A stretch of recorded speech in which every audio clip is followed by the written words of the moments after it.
À Banqui, dans le groupement Forêt-Ketchang, l'innocence de l'enfance se heurte depuis plusieurs décennies à la rudesse d'infrastructures indignes. À l'école maternelle de Banqui, les tout-petits apprennent leurs premières lettres sous des toitures fatiguées, des salles de classe étroites, sans toilettes, sans aire de jeu, exposées aux intempéries et à la poussière. C'est dans ce contexte que lors de son séjour privé dans son village natal, le digne fils du terroir, Mathurin Kemkeng, a tenu à s'imprégner de la réalité. Accueilli par la directrice, il a écouté, interrogé, constaté, la voix empreinte d'émotion. La directrice Kenneth Tata laisse éclater sa gratitude. La joie au cœur, elle dit merci aux élites pour les premiers actes de générosité déjà posés. Je viens ce matin par cette interview dire merci vraiment à tous ceux qui ont contribué de près ou de loin pour l'édification de ce bâtiment qui va désormais abriter l'école maternelle de Banqui, dans lequel nous allons encadrer les tout-petits,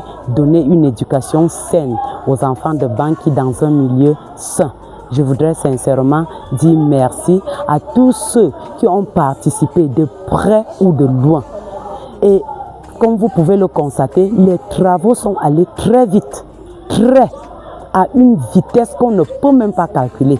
Donc nous sommes vraiment satisfaits de l'engouement que nous observons au niveau du chantier. Depuis 13 ans, rappelle Pierre Tedonleke, président du conseil d'école, les enfants étudient dans des conditions précaires. Il salue l'élan de cœur des élites de Banqui tout en lançant un appel vibrant. Que l'effort ne s'arrête pas en si bon chemin, car l'ouvrage amorcé doit impérativement être achevé. Je dis merci à tous nos élites qui nous ont soutenus pour faire ce bâtiment de la maternelle qui nous manque depuis 13 ans.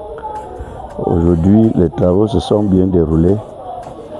Jusqu'à ce niveau où vous voyez, nous sommes déjà à 40%. Et aujourd'hui, je lève toujours la tête, je supplie le bon Dieu qui leur donne la force, qui nous donne la force, et il leur donne la force de faire la charpente et mettre la toiture. Et après charpente, toiture, il faut le crépissage, il faut le lissage et il faut l'équipement.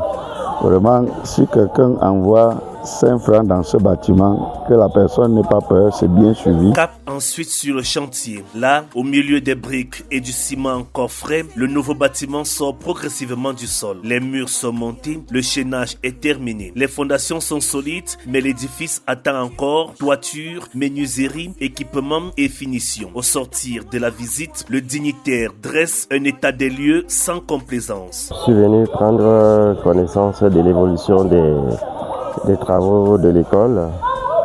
Bon, c'est un bâtiment qui a été démarré à l'arrache parce que, faute de moyens financiers, on a utilisé les moyens de bord vraiment pour arriver là où nous sommes.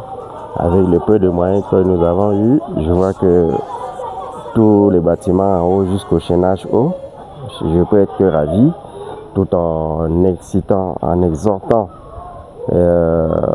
mes frères qui m'accompagnent, franchement la main sur le cœur de regarder ce truc. Je peux appeler ça, c'est déjà une carcasse, et si on pouvait finir ça rapidement pour que nos enfants puissent l'intégrer à la rentrée prochaine comme promis lors du congrès.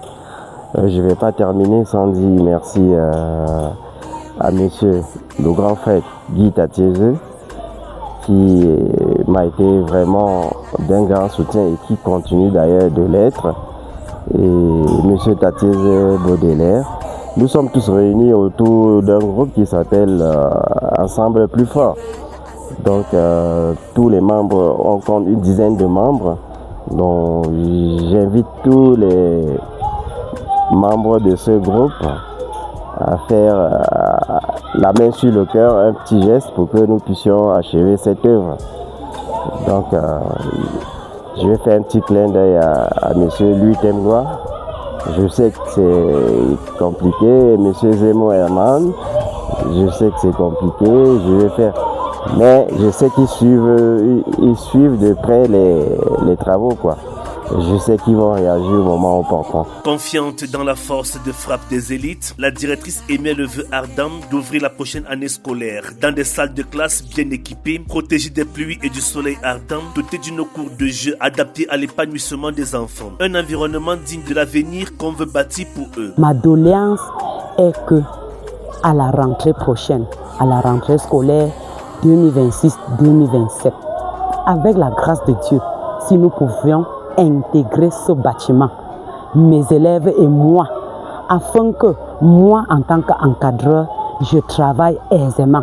Parce que de l'autre côté, où nous sommes compactés dans la salle d'emprunt de l'école primaire, le travail n'est du tout pas aisé. Donc je souhaite et je prie que chacun continue à mettre la main à la pâte pour accomplir, pour amener cette œuvre à son accomplissement, pour que vive l'éducation, vive l'école maternelle de Banqui, vive le village Banqui. Satisfait de l'évolution du chantier, mais conscient de l'urgence, Mathurin Kemkin salue les partenaires et les relance. On est déjà ravis de l'évolution avec les moyens qu'on a pu avoir. Et j'ai également fait une demande d'appui à un ami qui s'appelle Zombo Claude, qui m'a mis en contact avec une diaspora photo de la Lomagne. Voilà, ils ont promis la main sur le cœur de faire un petit geste aussi, clin d'œil aussi à Claude et à cette association, quoi. Aujourd'hui, l'appel est clair. Ce qui a été fait est louable. La générosité a déjà permis de poser les bases. Mais l'histoire ne peut s'arrêter aux fondations. Élite de Banqui, fils et filles du terroir, hommes et femmes de bonne volonté. Chaque contribution compte. Chaque geste rapproche ses enfants d'un avenir meilleur. Investir dans cette école maternelle, c'est refuser que l'enfance grandisse dans la détresse. C'est offrir à Banqui non seulement un bâtiment, mais un symbole d'espérance. La levée de fonds est lancée pour que demain, les rires des enfants résonnent non sous des toitures fatiguées, mais dans des salles de classe dignes, lumineuses et protectrices.